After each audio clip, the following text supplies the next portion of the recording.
Nachdem wir nun endlich die etwas unangenehme Zeit in einer Werkstatt in Cancun nach unserem Unfall mit einem Reisebus hinter uns gebracht haben und unser treues Gefährt wieder zusammengeflickt und gerade gebogen war, wollten wir nun unbedingt wieder raus. Raus ins Freie und in die Natur. Irgendwo hin, wo es möglichst wenig Menschen gibt und vor allem keinen Straßenlärm.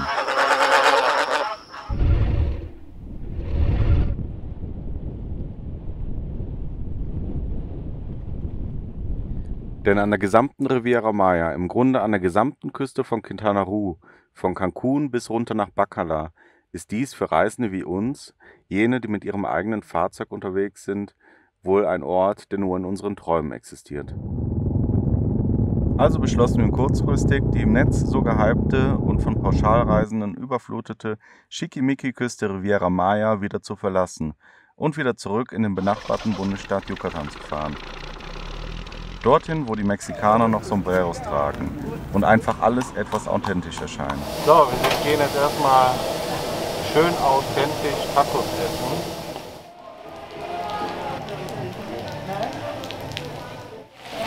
Was? Einfach irgendwo hin, wo der Massentourismus das Land und das Leben der Locals und die Flora und Fauna noch nicht auf den Kopf gestellt hat. Die mexikanische Müllverbrennungsanlage hier.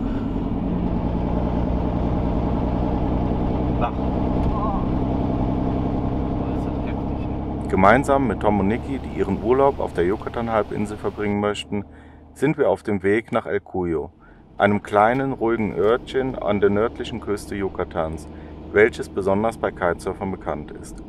Für uns allerdings war eher die ruhige Atmosphäre und die Möglichkeit auf abgelegene Stellplätze in Strandnähe von Interesse.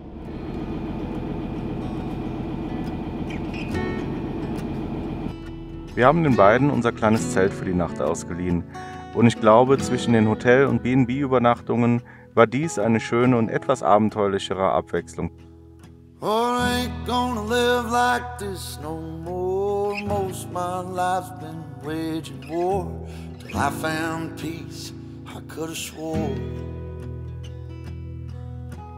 what she did shook me to the core. I ain't gonna live like that no more. Am Abend haben wir dann noch etwas auf unserer Feuerschale gegrillt und die zwei waren gleich so angetan von der Konstruktion, dass Niki ihm gleich zum bald bevorstehenden Geburtstag eine bestellt hat. Well, I ain't gonna live like this no more. Trouble comes when the barmaid pours another for a man who should have found the door. Oh, when I get going, you can hear me roar. And you know I can't live like this no more. Wir sind Steffi und Carsten und seit Mai 2019 reisen wir in unserem Expeditionsmobil namens Dino entlang der Panamericana. Bestimmt nicht die letzte große Reise, welche wir mit euch teilen werden.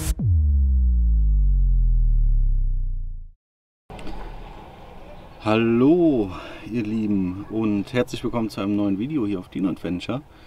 Wir sind endlich wieder unterwegs nach unserer etwas längeren Reparatur, ungefähr 2 Wochen. Standen wir jetzt in der Werkstatt nach dem Unfall. Alles wieder heile, más o menos, und ja, wir stehen gerade in Rio Lagarto.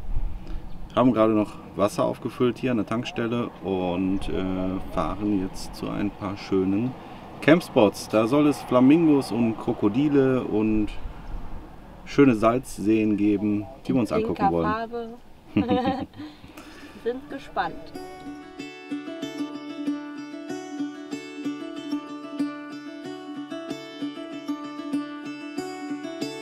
Caught behind Venetian blinds, out of reach for the city lights. This ain't where I belong. Hey, look at me, man, what I've become. I've been running east, looking for a sunset, digging deep since '99.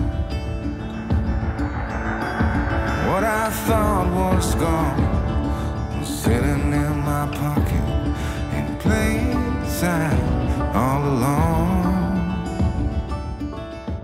Wir sind nun in Rio Lagartos und mussten uns von Tom und Niki leider wieder verabschieden. Rio Lagartos ist ein kleiner Ort mitten in einem riesigen Mangrovengebiet, wo sich Alligatoren und viele andere tropische Sumpf- und Brackwasserbewohner sehr wohlfühlen.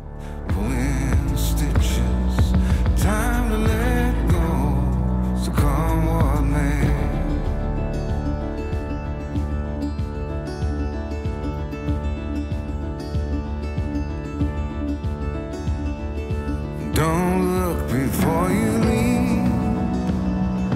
What you give, you get to keep. So long, farewell, bye-bye.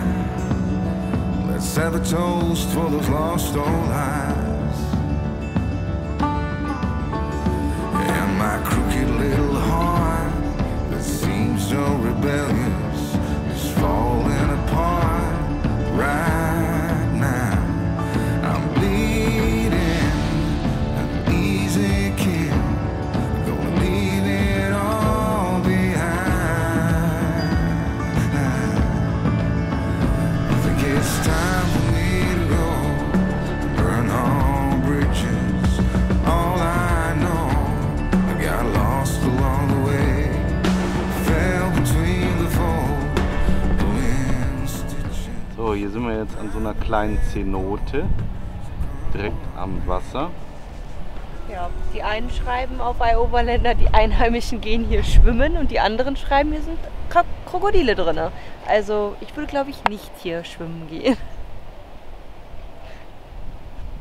Wie ihr seht, hier sind wirklich Krokodile. Nein, das ist, glaube ich, keine Attrappe. Nee. Wir sind ja gerade auf so eine ganz, ganz blöde Idee gekommen. Wir haben nämlich noch ein halbes oder so ein Hühnchen, so eine Hühnchenbrust im Kühlschrank, die schon abgelaufen ist, die wir nicht mehr essen würden. Vielleicht hat der Kollege ja noch ein bisschen Hunger. Weiß nicht. Kann man denen einfach sowas füttern?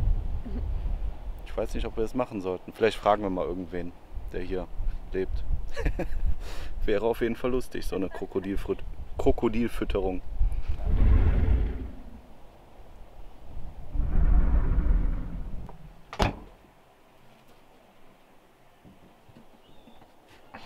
Nicht mehr Ich gut. weiß nicht, kann man das den Tieren noch füttern? Irgendwie waren diesmal die Augen größer wie der Magen. Und ja, shit. Aber vielleicht freut sich da ja noch jemand drüber. Ich leg das jetzt mal raus zum Aufwärmen und dann füttern wir dem das einfach. Leider keinen gefunden, den wir hätten fragen können. Aber gut, ich denke jetzt nicht, dass das ein Problem ist.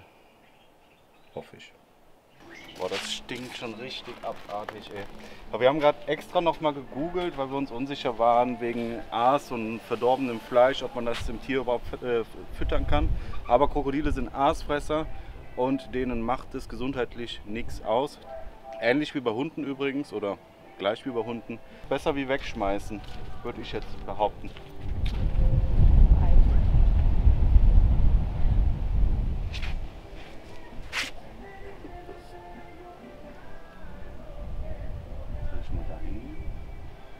Was? Geh mal darüber. Hühnchen. Bewegt seinen Kopf. Ja? Hühnchen. Ich weiß es dahin. Ins Wasser? Ja. Nicht frisst? Ja, dann holt das sich. Oder auch nicht. Dein Herz jetzt. Sie bewegt sich gar nicht.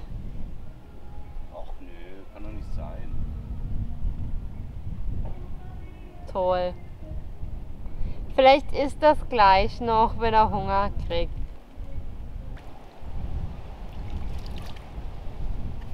Krass, ey, dass der sich gar nicht bewegt. Pass auf, Hasi. Schatz.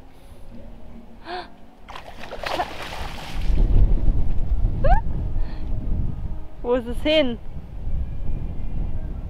Da hinten. Ah.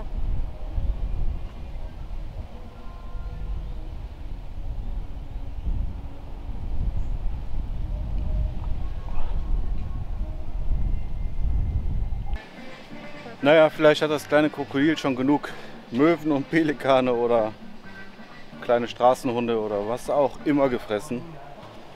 Waschbären, Nasenbären, was auch immer hier so rumläuft halt. Scheint auf jeden Fall satt gewesen zu sein. Aber ich habe schon gesehen, die kleinen Fischchen waren schon an dem Stückchen Hühnchen am Knabbern und vielleicht holt er es sich noch oder vielleicht eins von den anderen Krokodilen. Die sollen ja einen unheimlich guten Geruchssinn auch unter Wasser haben. Irgendwer wird es schon fressen. Ja, jetzt ist hier noch so ein kleiner Trail durch die Mangroven. Das geht so circa 1 Kilometer. Den laufen wir jetzt hier noch und schauen mal, was hier so rumkrabbelt. Was? Hast? Ja. Es ist ganz schön stürmisch, die ganzen letzten Tage schon und auch echt kalt. Deswegen habe ich hier eine Jacke an. Nicht besonders gemütlich, nicht so, was man sich unter Mexiko, Yucatan vorstellt. Das Wetter aktuell. Ich hoffe, die nächsten Tage wird es mal wieder ein bisschen schöner.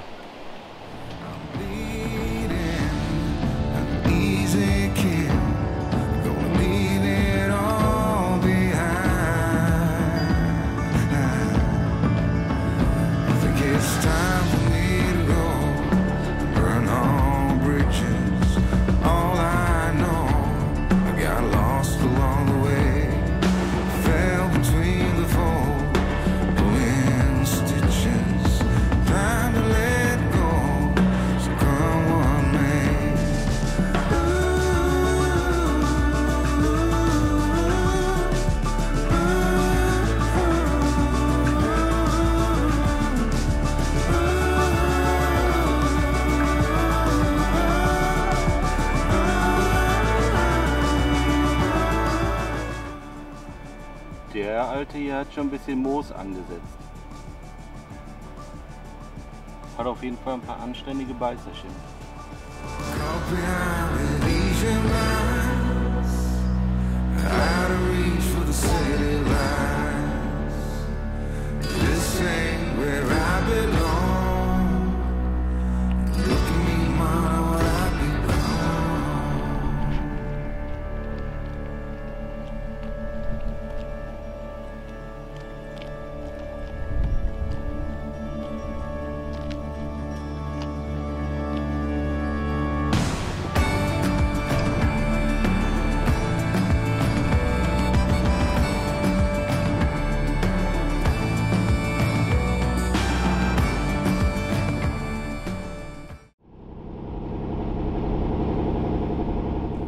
Von Rio Largato haben wir noch einen kleinen Abstecher in das Naturschutzgebiet bei Las Coloradas gemacht.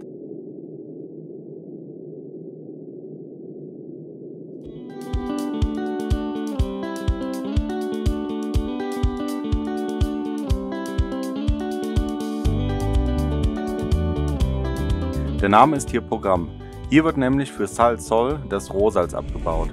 Hierzu wird Meerwasser in flache Becken geleitet, wo das Wasser verdunstet und das Salz kristallisiert. In einigen Becken entwickeln sich so durch die ganz speziellen Bedingungen von Temperatur und Salzgehalt eine extrem hohe Konzentration an kleinen Krebstierchen, welche, wenn sie sterben, weil der Salzgehalt zu hoch wird, das Wasser rosa färben. Diese Krebstiere, die Hauptnahrung der Flamingos, sind übrigens auch verantwortlich für deren rosa Färbung des Gefieders.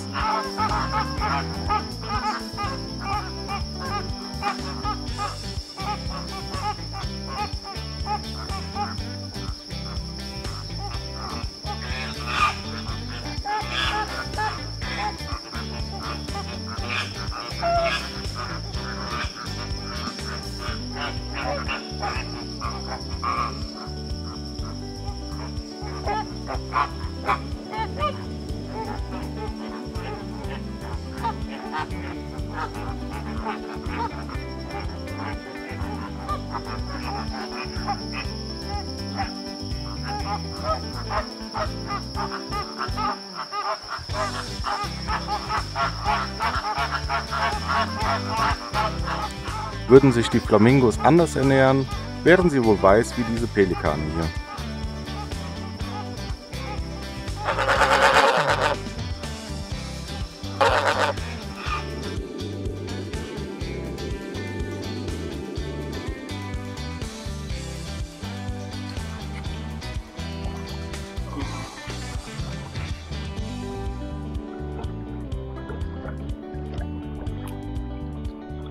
salzig. Fleur de Sol. Oder wie heißt das Zeug? Das Edelsalz aus Frankreich.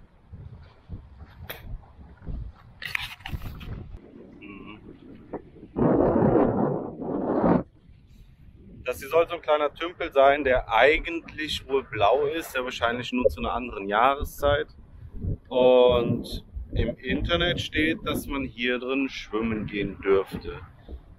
Ich glaube zwar jetzt gerade noch nicht so daran, weil der Ranger, was auch immer, der uns eben mit dem Roller begegnet ist, der meinte irgendwie, dass hier alles verboten ist.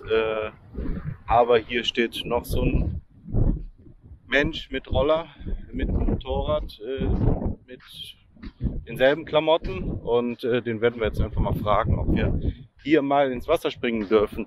Das Salzgehalt hier drin ist nämlich so extrem hoch, dass man richtig schön darauf floaten schwimmen kann.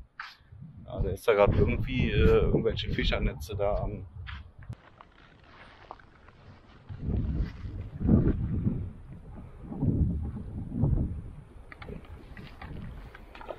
Demasiado pequeño. Sí. Ah, es uno más grande. Ah, ja. Sí. Con mucho sal, ¿sí? Ajá. ¿Estos son ricos? Sí, están buenos. Son Muy bien.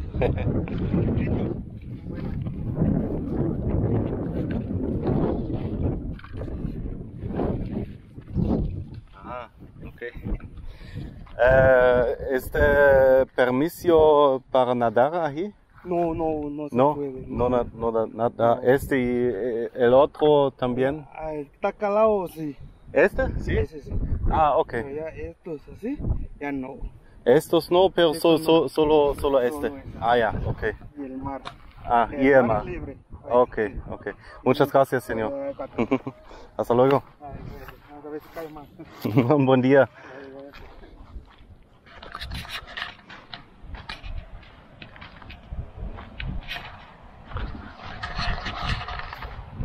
Ja, scheint zu stimmen, was da im Internet steht. Das ist der einzige Tümpel, wo es erlaubt ist zu fischen, hätte ich jetzt beinahe gesagt, wo es erlaubt ist zu schwimmen. In dem ganzen Rest hier nicht. Und im Meer natürlich, da ist es auch erlaubt. So, dann hüpf mal rein, mal gucken, wie gut dein Fett an der Oberfläche schwimmt. Ha, ha. Ist gar nicht so warm. Ist nicht warm? Oh, ich dachte, es wäre warm. Ich dachte auch, dass es tief reingeht. Geht gar nicht tief rein. Oh. Das ist schon kalt. Oh. Ist gut für die Haut, so viel Salz und so. Ist wie eine, keine Ahnung, Salzpeeling-Maske oder so. Klar. Beauty-Tipp. Los! Ich bin da drinne. Ja, du sollst dich reinlegen und dann wollen wir sehen, wie du floatest. Oh, toll. Eine Ewigkeit später. Wie wir später noch herausgefunden haben, wird dieses Wasserloch auch Maya-Schlammbad genannt.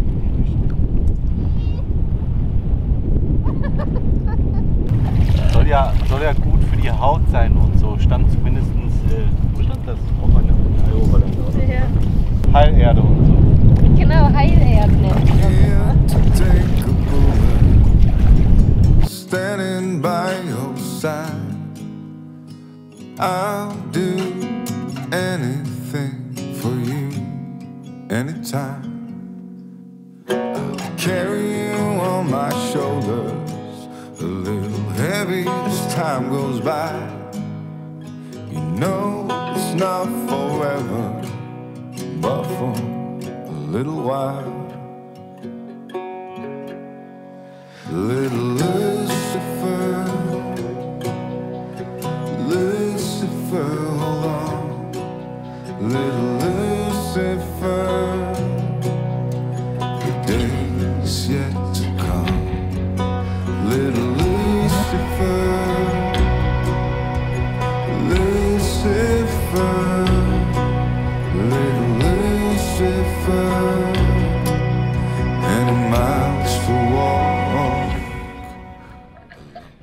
So, wir haben jetzt einfach mal hier am Rand von dem Zentrum, von dem kleinen Örtchen hier geparkt und gehen mal eine Kleinigkeit essen, bevor wir uns einen Übernachtungsplatz suchen. Hier soll angeblich ein Restaurant sein, das hat aber zu, aber da drüben kommt auf jeden Fall ein leckerer Duft her. Hola. So ein Pollo Asada wäre jetzt nicht verkehrt. Gegrilltes Hähnchen.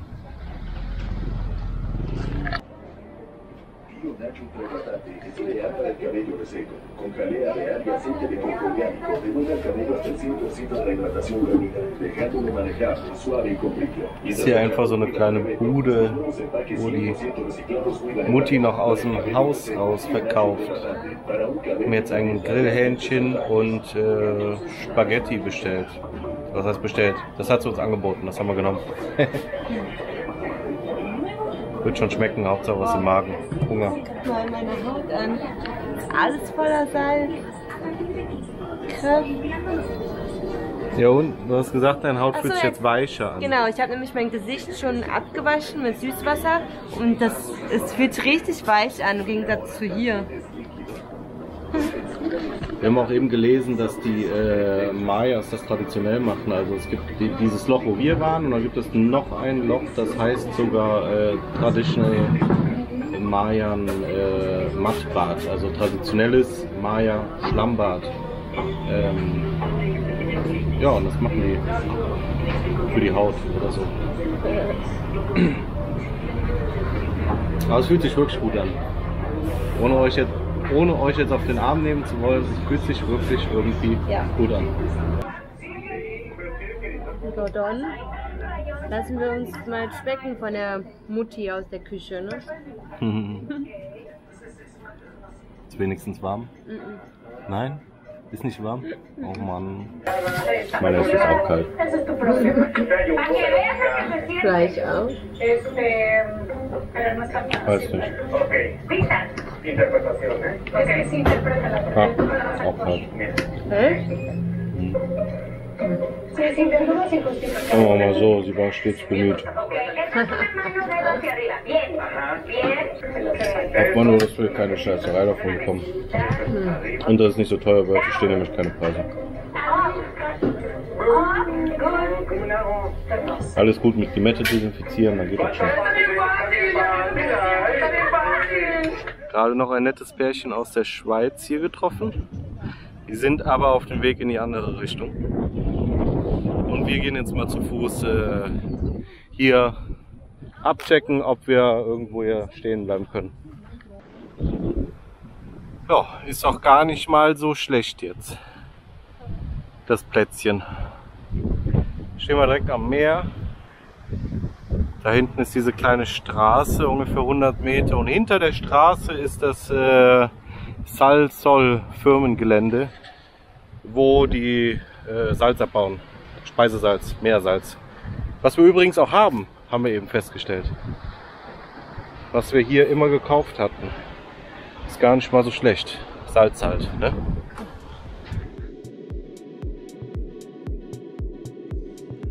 An dieser Stelle möchten wir nur noch mal kurz sagen, vielen Dank für eure Unterstützung.